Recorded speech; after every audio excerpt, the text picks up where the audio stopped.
మనలో చాలా మంది యుఎస్ఏ అది ఇచ్చింది, జపాన్ ఇది ఇచ్చింది, ఆ దేశం అది, ఈ దేశం ఇది అని చెప్పుకుంటారు. అలా అనే వాళ్ళందరికీ నేను చెప్పే ఒకే ఒక ఆన్సర్, ఈ ప్రపంచంలో ఏ దేశం ఇయ్యలేని మేధావుల్ని మన దేశం ప్రపంచానికి ఇచ్చింది. లైక్ సర్ ఎం విశ్వేశ్వరయ్య గారు, తర్వాత డాక్టర్ రామానుజన్ గారు, తర్వాత శకుంతల దేవి గారు, తర్వాత ఆర్యభట్ట, ఇలాంటి వాళ్ళందరినీ మన దేశం ప్రపంచానికి ఇచ్చింది. ఈ వీడియోలో మనం సూపర్ కంప్యూటర్స్ ని సైతం బెదరగొట్టిన శకుంతల దేవి గారి గురించి తెలుసుకుందాం. ఈమె 4th నవంబర్ 1929 లో బెంగళూరులో జన్మించారు. తండ్రి పేరు సివి సుందర రాజారావు, తల్లి పేరు సుందరమ్మ. ఈమె చిన్నప్పటి నుంచి స్కూల్ కు వెళ్ళకపోయినా గానీ లెక్కల్లో చాలా స్ట్రాంగ్ గా ఉండేది. 1980లో ఇంపీరియల్ కాలేజ్ లండన్ రీసెర్చర్స్ ఈమెను టెస్ట్ చేయాలని 13 డిజిట్స్ ర్యాండమ్ నంబర్స్ ఇచ్చి మల్టిప్లై చేయమంటే ఈమె 28 సెకండ్స్ లో 26 డిజిట్స్ ఉండే ఆన్సర్ అని చెప్పింది వాళ్ళకైతే.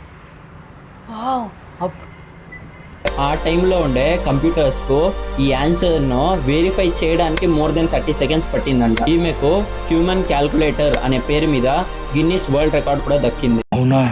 దురదృష్టవశాత్తు ఆమె హార్ట్ అటాక్ వల్ల 21 ఏప్రిల్ 2013 లో బెంగళూరులోని ఒక ఆసుపత్రిలో మరణించింది. ఓవరాల్ గా హ్యూమన్ క్యాల్కులేటర్ అని పిలువబడే శకుంతల దేవి గారి గురించి మీరేమనుకుంటున్నారో కమెంట్ చేయండి.